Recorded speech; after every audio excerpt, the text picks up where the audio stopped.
할렐루야, 반갑습니다. 감사합니다. 오늘 또 여러가지 코로나 그리고 교회 공사로 말미암아 어쩔 수 없이 또 한 주간 비대면으로 이렇게 드리게 됐습니다. 그러나 가정에서 함께한 모든 분들이 마음을 다하고 뜻을 다하고 정성껏 예배에 참여한 줄로 믿습니다.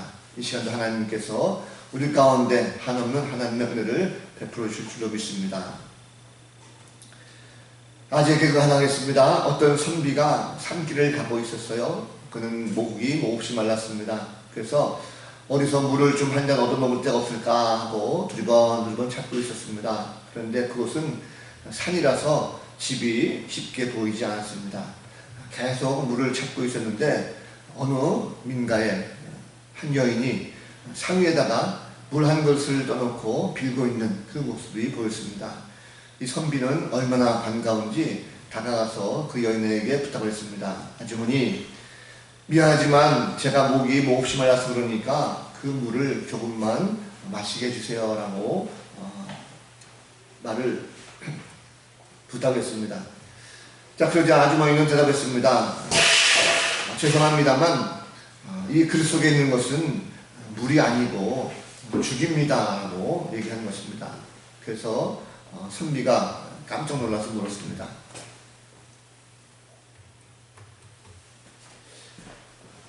죽이라고요? 아니, 죽을 앞에 놓고 지금 뭐 하시는 겁니까? 라고 선비가 물었대요. 그랬더니 아주머니가 태연하게 물었습니다. 태연하게 대답합니다. 기도하고 있죠.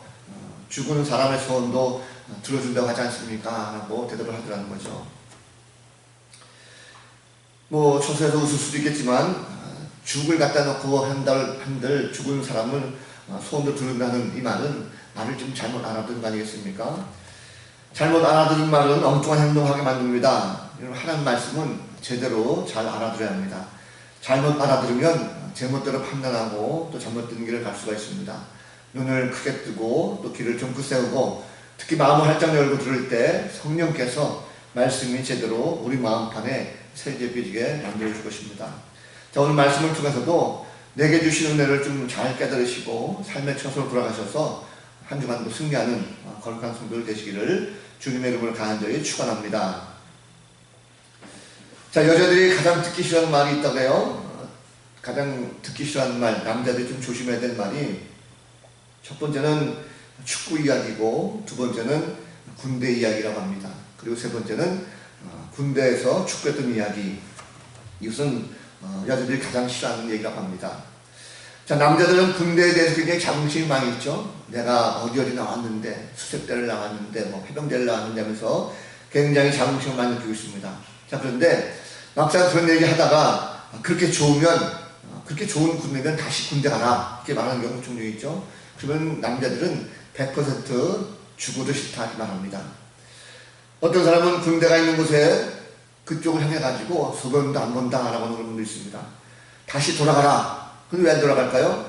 결국 그것이 정말 좋으면 갈 것입니다. 그런데 그것이 좋은 곳이 아니라 가면 힘들고 고생하니까 안 간다는 거죠. 자, 우리는 지난 몇 주간의 말씀을 통해서 하나님께서 이스라엘 백성들을 애굽의 종살이에서 구원하시고자 모세를 부르시고 그리고 그에게 기적과 같은 표적들을 보여준 이 사건들을 우리가 알고 있습니다. 자, 오늘 본문은 이제 모세가 하나님 부르심에 불복해서 마침내 애굽으로 떠나는 이런 장면으로 시작이 됩니다. 자, 하나님의 부르심을 거듭 거부했던 모세는 하나님이 함께 하시겠다고 약속과 함께 마침내 이스라엘을 구원하기 위해서 애굽으로 돌아가게 된 것이죠.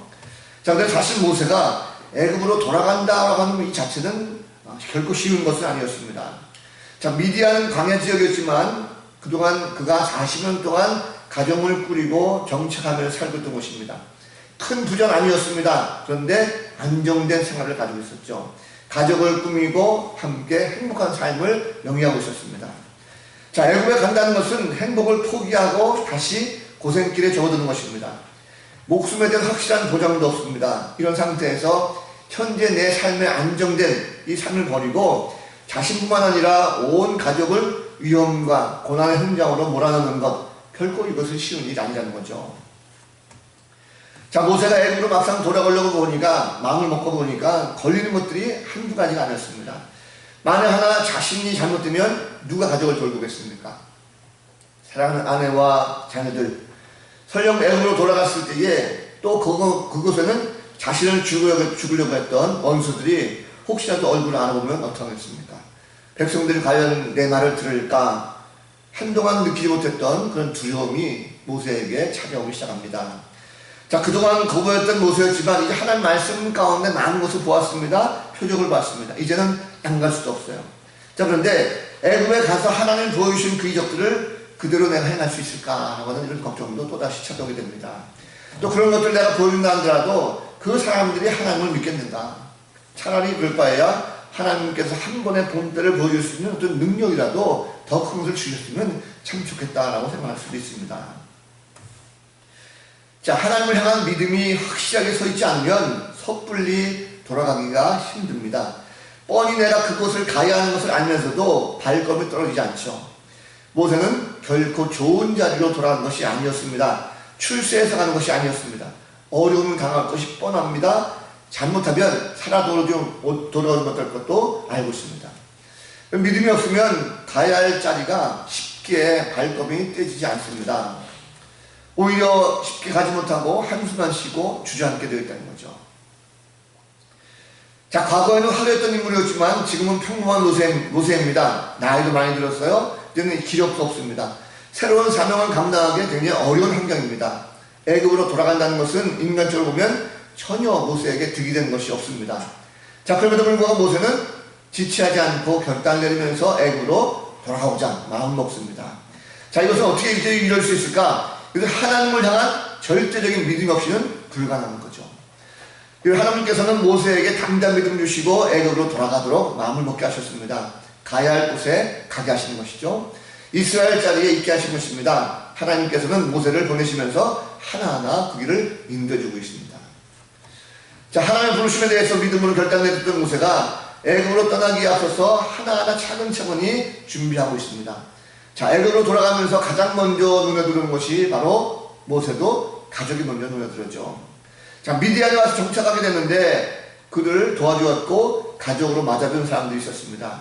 모세는 지난 40년 동안 자신을 돌봐주고 은혜를 베풀어줬던 바로 장인이었던 이드로를 찾아가서 자신이 애굽으로 돌아가는 것을 말하고 허락을 주소합니다. 쉽게 갈 수도 있었는데 허락을 주셨다는 거죠. 나로 가게 하소서라고 말합니다. 자, 모세가 왜 이렇게 이들을 찾아가서 나로 가게 해달라고 정중하게 얘기했을까? 모세는 애굽으로 가기 전에 먼저 인간적인 도리를 다하려고 했습니다. 자, 이런 모세의 태도는 우리가 굉장히 중요합니다. 우리 성도들에게 커다란 본보기가 되고 있습니다. 사실 성도들을 보면 하나님에 대한 도리는 어떻게 해서든 다 하려고 합니다. 그런데 사람 간에 있어서의 도리는 소리하는 경우가 많죠. 특히 믿음을 가진 사람들 보면 그렇습니다. 믿음이 많다라고 하시는 분들 보면 세상 일보다도 하나님의 일을 더욱더 중요하다라고 하면서 하나님의 일이라고 한다면 어떻게든 다 하려고 합니다. 명분을 가지고 많이 일을 합니다. 그런데 사람에 대한 도리를 소홀히 하는 경우가 많다는 것입니다. 이것은 결코 바른 태도라고 할 수가 없습니다. 오히려 하나님의 일을 귀하고 중하다라고 한다면 그 하나님의 일에 대해서 누가 되지 않도록 사람에 대한 도리도 다 하는 것이 바람직한 성도의 몫이다라는 것입니다. 여러분, 한 가지 지금 묻겠습니다. 지금 우리 자신은 신앙생활 하면서 나는 하나님에 대한 도리를 정말로 제대로 잘하고 계시는가 하는 것입니다.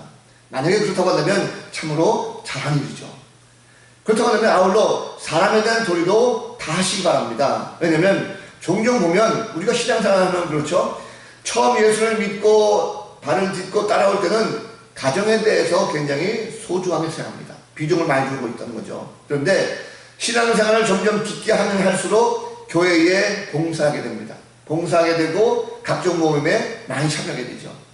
신앙의 선배들에게 가장 많이 듣는 말이 우선순위를 잘 정해라. 하나님 일을 우선적으로 하면서 먼저 하나님 나라를 구해야 된다라고 말을 많이 합니다.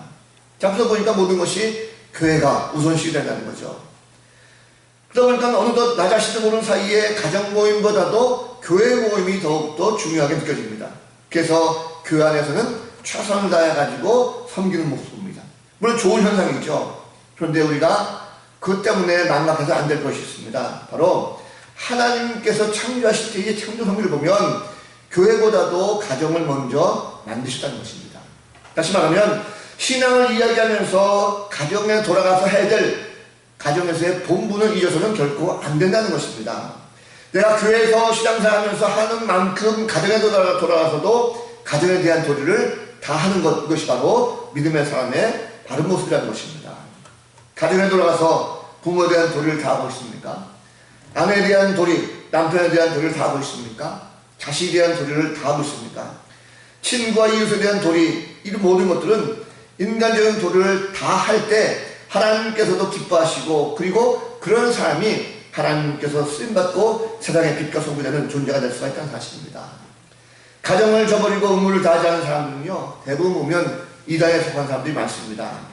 십자가라는 것은 우리가 하나님과 인간관계를 온전하게 보이는 것도 있지만 세상 속에서 사람과 사람 사이 관계, 이웃관계라는 관계도 온전히 회복하는 데 이게 중요한 것입니다. 그래서 혹시라도 우리가 신앙생활하면서 교회를 핑계대거나 개인 생활을 핑계대면서 가정을 소홀히 하고 있다고 한다면 주의를 먼저 하기 전에 먼저 가정을 돌아보고, 그리고 그 가족 가운데 다시금 신앙으로 바로 설 수 있는 그런 성도가 될 줄로 믿습니다. 자, 모세가 이제 애굽으로 돌아가게 됩니다. 그런데 가만히 보면 참 의심이 되는 것이 많이 있습니다. 왜냐면 과연 그 마음을 가지고 갈 때 담대한 마음을 가지고 길을 나섰을까 하는 것입니다. 여러분, 아무리 기적을 체험한다고 할지라도 자신은 지금 군대도 없습니다. 무기도 없습니다. 장수들도 없어요. 애굽의 바로와 군대는 두려움의 대상입니다. 그리고 이스라엘 백성들을 또 생각해 보십시오. 같은 민족이라 할지라도 예전에 자기를 미워했던 이런 경험이 있습니다. 40년 만에 돌아가는데 그 길이 왜 두렵지 않겠습니까? 자, 하나님께서는 그 마음을 알고 계셨어요. 모세의 마음을 알고 계셨습니다. 그래서 하나님께서는 모세가 갈 때 하나님의 지팡이를 잡고 가게 하십니다. 자, 하나님의 지팡이는 모세가 던져서 뱀이 되게 하셨던 그 지팡이입니다. 이것은 하나님의 권능을 말합니다. 자, 비록 지금 미디안에서 양을 칠 때 가지고 있었던 하찮은 막대기에 불과하지만 이제는 그 막대기가 달라졌습니다.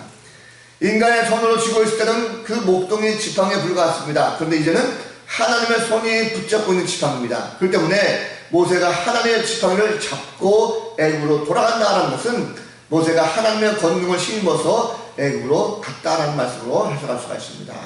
자, 모세는 이처럼 하나님의 권능, 능력을 심었기 때문에 애굽에 가서 많은 이적을 행하고 이스라엘 백성을 무사히 애굽에서 인도해가는 그 사명을 감당할 수가 있었다는 것입니다.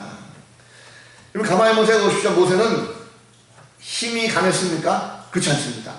힘이 강해서 쓰임받는 것이 아니었습니다. 젊고 지혜가 충만했습니까? 아닙니다. 젊고 지혜가 충만해서 하나님께서 쓰신 것이 결코 아니었어요. 모세가 하나님의 말씀 가운데 순종하고 믿음으로 따라가는 것은 지극히 그가 나이가 많고 약했을 때입니다. 하나님 강한 자를 쓰실 때도 있지만 약한 자를 들어 쓰신 분이 많습니다. 그래서 우리는 얼마나 우리 자신 돌아보면 약한 존재입니까? 사실 우리 돌아보면 나이도 많죠. 가진 것도 없습니다. 건강도 좋지 못합니다. 연약합니다. 그런데 우리가 우리 자신을 바라보면 우리는 그런 모습으로 보입니다. 그런데 하나님의 시각은 그것이 결코 아니라는 것입니다. 하나님께서 보시기에 우리는 하나님의 능력으로 잘 훈련된 바로 그리스도의 군사들입니다. 나는 약하지만 하나님은 강하십니다. 나는 부족하지만 하나님은 완전하십니다. 중요한 것은 우리가 내가 약할다 할지라도 하나님의 지팡이를 들고 가는 것입니다. 하나님이 나와 함께 지팡이를 쥐고 계시면 내가 잡고 있는 지팡이지만 그 지팡이를 바로 하나님께서 붙들고 역사하시는 사실입니다. 그래서 하찮은 존재라 할지라도 놀라운 능력에 값어치라는 그런 기구로 바뀐다는 것입니다. 재미있는 얘기가 있습니다. 최근 한 명품 브랜드에서 평범한 조그마한 클립 하나를 그 클립에다가 로고를 박아가지고 20만원에 판매하게 돼가지고 논란이 된 적이 있습니다. 자, 평범한 클립 하나입니다. 자그마한 클립을 아시죠? 어떤 건지 종이를 끼는 클립. 그 클립에 운이 좀 섞여 있고 로고가 찍혀 있다는 것만으로도 가격이 수십 배나 비쌌기 때문에 그럴 가치가 있는가 하고 감론음박에 많은 사람들이 토론한 적이 있습니다. 자, 이것을 보고 캐나다의 20대 청년이었던 카일이라고 하는 청년이 있습니다. 이 카일이라고 하는 청년이 자신도 우연히 책상 위에 놓인 빨간 서류용 클립을 보고 비슷한 생활을 합니다. 자, 이 몇백 원짜리, 아니 몇십 원짜리에 해당되는 이 클립 하나가 도대체 어느 가치가 있을까라는 것입니다. 너무나도 궁금하던 카일이 직접적으로 시험을 해봤다고 그래요. 그는 인터넷 사이트에다가 클립 사진을 찍어가지고 올린 다음에 혹시 이 클립과 다른 물건과 바꿀 사람이 있는가라는 것을 올렸다고 합니다. 자, 그러자 놀랍게도 밴쿠버에 사는 어떤 사람이 물고기 모양의 펜과 바꿉시다 라고 제의가 왔다고 해요. 그 교환하자고 연락을 했습니다. 그래서 그 클립을 펜으로 바꿨어요. 그리고 그 바꾼 펜을 다시 사이트에 올렸답니다. 그리고 다시 이 펜과 바꿀 사람이 있습니까? 라고 했더니 그 펜을 자신이 직접 제작한 수제 손잡이와 바꿉시다 라는 사람이 나타났습니다. 그 수제 손잡이와 바꿨죠. 자, 그 손잡이를 캠핑용 난로와 바꿨습니다. 그리고 그 캠핑용 난로도 다시 발전기로 교환했습니다. 자, 그렇게 시간이 흘러 6개월 동안에 무려 14번의 교환을 통해 가지고 최종적으로 영화배우 코빈 번슨이라는 사람이 보장하는 도나 온 디맨드라고 하는 영화의 배우로 출연할 수 있는 권리를 받게 됐습니다. 그리고 이 권리를 마지막으로 캐나다 키플리의 2층짜리 작은 농장과 바꾸게 되는 이런 일이 벌어졌습니다. 자, 이 카일이라는 청년이 빨간 클립 하나, 불과 몇십 원밖에 안 하는 작은 빨간 클립 하나지만 그것의 가치는 시간이 가면 갈수록 점점 바뀌게 돼가지고 무려 2층짜리 농장의 가치로 바뀌게 됐다는 것입니다. 참 놀랍습니다. 여러분, 이것은 하나님께서 죄인이었던 나를 위해서 내 손을 붙잡아주고 계시기 때문에 나는 비록 미약한 존재처럼 보이지만 하나님께서 나를 보시기에 결코 미약한 존재가 아니라는 것입니다. 지극히 작은 것이라 할지라도 하나님 손 안에 내가 붙잡히기만 한다고 한다면 가장 높은 가치의 하나님의 자녀로 바뀌게 된다는 것입니다. 여러분, 우리가 하나님의 지팡이를 붙잡고 있다는 것 결코 잊지 마시기 바랍니다. 내가 붙잡고 있는 것을 잊지 말고 내가 가야 할 곳 담대히 가시기 바랍니다. 하나님께서 우리의 손을 붙잡고 계시고 우리가 돌아가야 할 그 자리에 바로 하나님께서 먼저 가 계시기 때문에 그렇습니다. 하나님의 일을 하는 사람이 하나님께 손받고 맡은 사명을 감당하기 위해서는 먼저 권능을 입어야 됩니다. 지팡이를 잡으라는 얘기죠. 그 지팡이는 무엇을 말합니까? 우리는 하나님의 일꾼들, 먼저 기도의 능력, 그리고 찬송의 능력, 말씀의 능력, 이런 것들이 우리 가운데 있을 것입니다. 이런 능력을 우리가 받을 때에 우리는 비로소 하나님께서 돌아가라 할 때 힘있게 돌아갈 수가 있고 그 일을 감당할 수가 있다는 사실입니다. 우리의 모습 바라보지 마시고 나와 함께 하신 하나님, 그 하나님께서 능력 가운데 나를 도와주신다는 것을 꼭 기억하시고 놀라운 하나님의 일꾼으로 쓰임받는 복된 성도가 될 줄로 믿습니다. 자, 그런데 한 가지 또 이상한 일이 벌어졌어요. 모세가 애굽으로 가는 도중에 갑자기 희한한 일이 발생합니다. 하나님께서 모세를 죽이려고 하신 사건이 벌어집니다. 뜬금없이 하나님께서 모세를 죽이려고 하셨어요. 그 광경을 보면서 모세의 아내 십보라가 돌칼을 가져다가 아들에게 할례를 행합니다.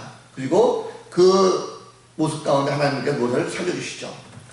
자, 왜 하나님께서 모세를 죽이려고 했을까 하는 것입니다. 지금까지 모세를 쓰시기 위해서 그 긴 시간 동안 그를 부르시고 애굽에 가기로 설득하면서까지 결국 순종함으로 말미암아 애굽으로 돌아가게 하셨습니다. 그러면 가게 하셔야 되는 거죠. 그런데 갑자기 뜬금없이 모세를 죽이려고 하셨을까 하는 것입니다. 도대체 무슨 큰 잘못을 저질렀습니까? 그 내용을 보면 참 간단합니다. 바로 할례를 행하지 않았다라는 것입니다. 자, 할례는 무엇입니까? 할례는 언약 백성으로서 반드시 행해야 되는 것입니다. 자, 그렇다면 모세가 할례를 받지 않았습니까? 아닙니다. 모세는 이미 할례를 받았습니다. 할례를 받은 언약 백성입니다. 문제는 무엇입니까? 그의 아들들에게 있었어요.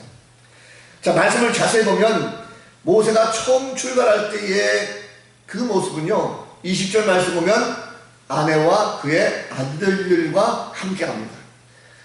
아내와 더불어 그의 아들들을 데리고 가죠. 아들들이라고는 복수가 쓰여졌습니다. 그런데 하나님께서 바로 할례를 문제 삼아서 모세를 죽으려고 할 때에 십보라가 급하게 돌칼을 가지고 할례를 하게 되는데 25절 말씀 보면 그 아들들이 아니라 바로 아들의 포피를 베어서 그의 발에 갖다 대며 이르되 했습니다. 아들 중에 한 명이 할례를 받지 않았다는 거죠. 자, 이것도 굉장히 중요합니다. 모세 아들은 두 명이었어요. 당시에 그 중에 한 명이 바로 할례를 받지 않은 것입니다. 이 사건에 대해서 학자들은 이렇게 추론합니다. 자, 모세가 미디안에 머물면서 장자 게르솜을 낳았습니다. 그럴 때 모세는 당연히 하나님을 믿는 백성으로서 유대인 주례대로 낳은 지 8일 만에 할례를 행하게 됐죠. 자, 미디안 지역의 이방인이었던 모세 아내 십보라는 그 장면을 보게 됩니다. 자신이 낳은 아들이지만 끔찍하게 돌칼을 가지고 갓난아기에 성기에 그 포피를 베는 그 모습은 어머니로서 아마 끔찍하게 보기 힘들었을 것입니다. 피를 흘리면서 울고 있는 아기의 고통을 본 엄마의 마음은 아마 어땠을까요? 그 할례받는 아이의 모습 보면서 감당하기 굉장히 힘들었을 것입니다. 그래서 마음속에 이런 것을 꼭 해야 되나? 안 하면 어떨까? 하면서 세월이 흘렀다는 거죠.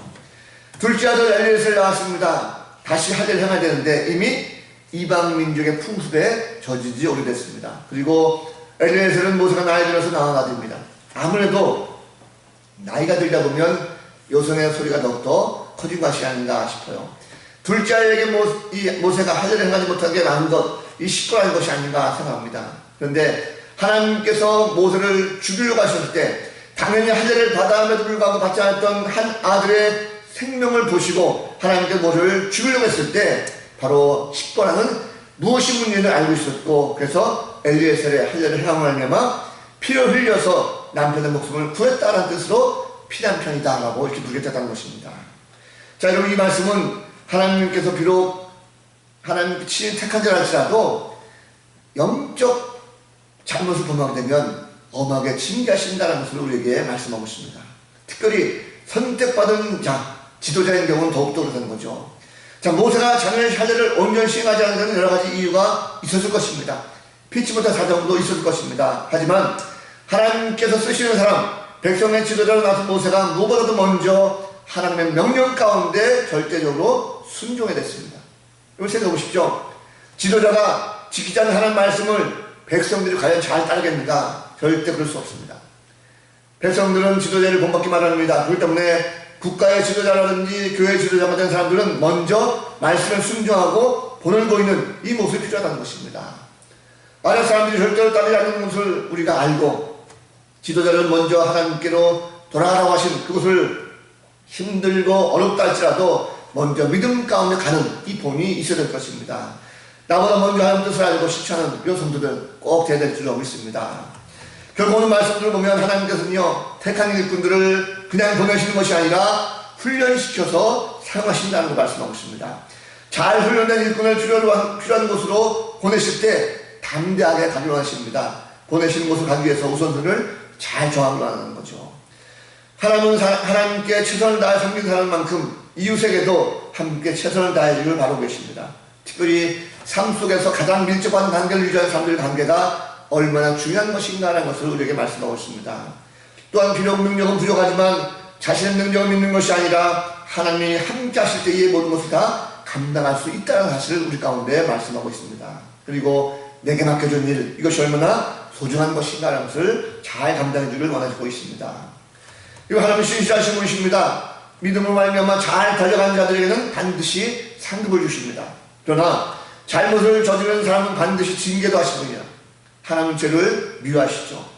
인간의 욕심을 말미암아 죄를 지는 자들은 가만히 내버려두지 않습니다. 하지만 그 하나님은 무조건 징계하실 분은 아니십니다.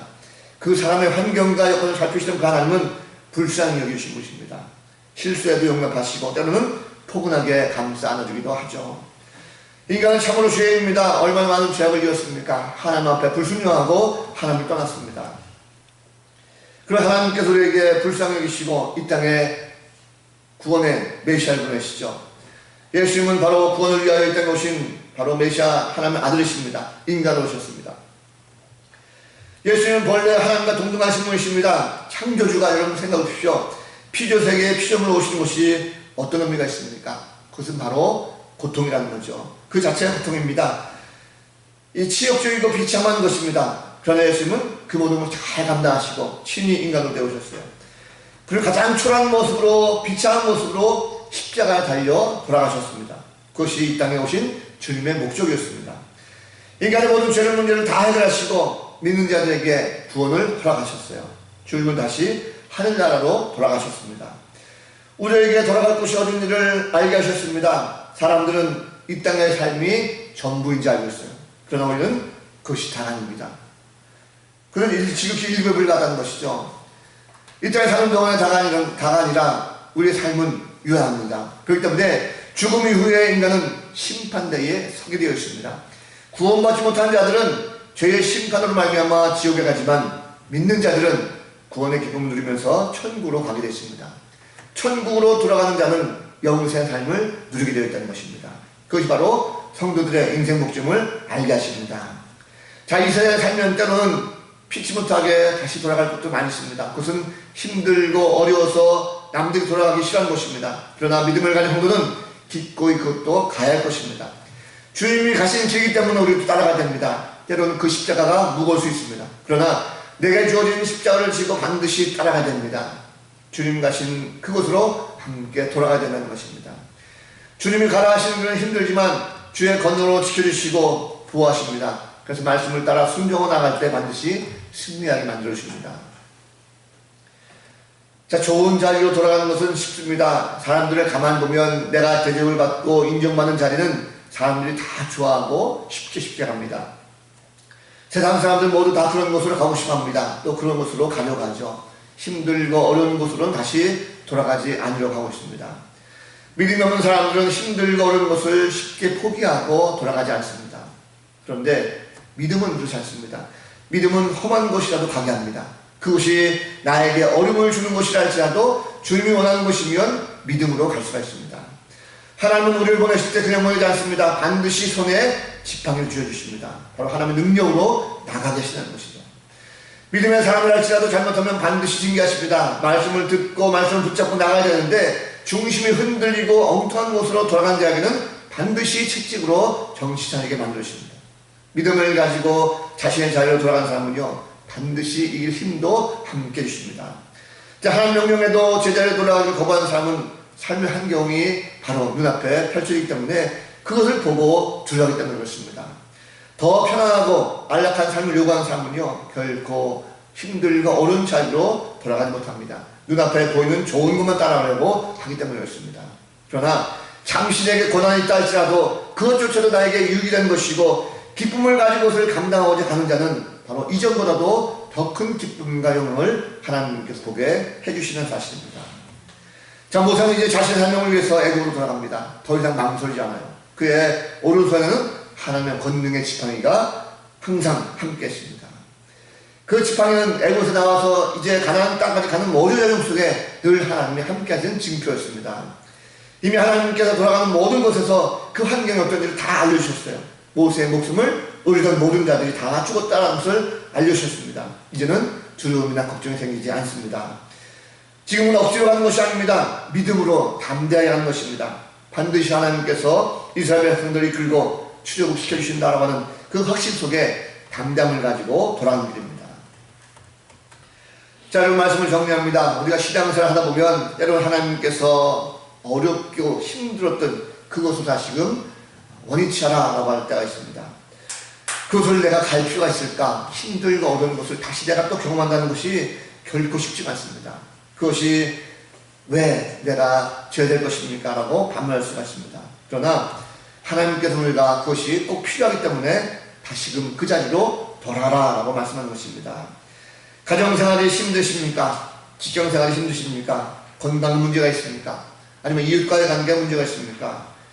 그렇다고 한다면 그것을 포기하고 도망칠 것이 아니라 하나님께서 나에게 다시금 그 자리로 돌아가서 내가 맡은 그 부분을 잘 감당하라 라고 말씀한다고 한다면 우리의 믿음을 다시 한번 점검하면서 그 자리로 나가는 성도의 모습이 되될 것입니다.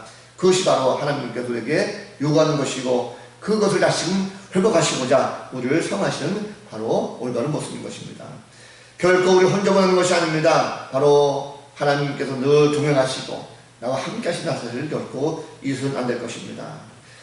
믿음으로 하나님께서 명령하신 그 자리에 들어갈 때 문제는 해결되게 되었습니다. 여러분 우리는 그 문제 해결을 위해서도 하나님께 다시 원위치로 가라 할 때에 그 마음을 가지고 기쁨을 가질 것입니다. 그 자리를 가기 위해서 우리가 먼저 가야 할 자리가 있습니다. 바로 기도의 자리로 돌아갈 것입니다. 말씀의 자리로 돌아가야 될 것입니다. 그럴 때 하나님께서 권능으로 지킬 것입니다. 요즘 보면 세상은 굉장히 어지럽죠. 아까 우리 장로님 기도하실 때 보면 코로나19로 말미암아 이러저러니 마음속에 두려워합니다. 근심이 많습니다. 교회 공사 때문에 마음이 어수선합니다. 무엇 하나 안전하지 못하고 또 편치 못해요. 하지만 하나님께서 우리를 지키시고 보호하십니다.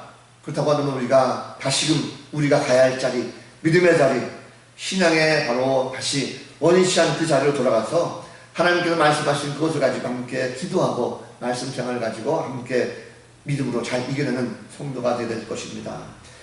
오늘도 이 말씀을 잘 지켜가면서 한 주 동안 비록 힘들고 어렵다 할지라도 주님께서 가라하신 그곳에 가서 믿음 가운데 더욱더 열심히 최선을 다하시고 그 가운데 온전히 믿음으로 승리하시는 복된 성도들 다 되시기를 우리 구주 예수 그리스도 이름으로 간절히 축원을 드립니다.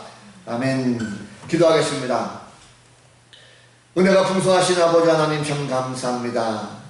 하나님께서 모세에게 다시금 애굽으로 돌아가라 말씀하실 때에 두렵고 떨릴 마음이 있지만 저는 하나님께서 가라하셨기에 믿음으로 말미암아 순종을 나아갑니다. 홀로 가는 것이 아니라 하나님께서 모든 절차 가정을 잘 편안하게 만져주시고 또 친히 하나님의 권능을 덧입어 함께 나아갑니다. 마지막 순간까지 실수하지 않는 믿음으로 말미암아 더욱더 크게 쓰임받는 귀한 일꾼들처럼 우리 모두 성도들과 함께 하나님 앞에 쓰임받을 수 있는 거룩한 주의 일꾼들 되게 하여 주옵소서. 힘들고 환경이 할지라도 낙심하지 않게 하시고 그 가운데 다시금 믿음으로 온전히 승리할 수 있는 한 주간의 삶이 되게 하여 주옵소서. 감사드리옵고 예수 그리스도 이름으로 간절히 기도하옵나이다. 아멘.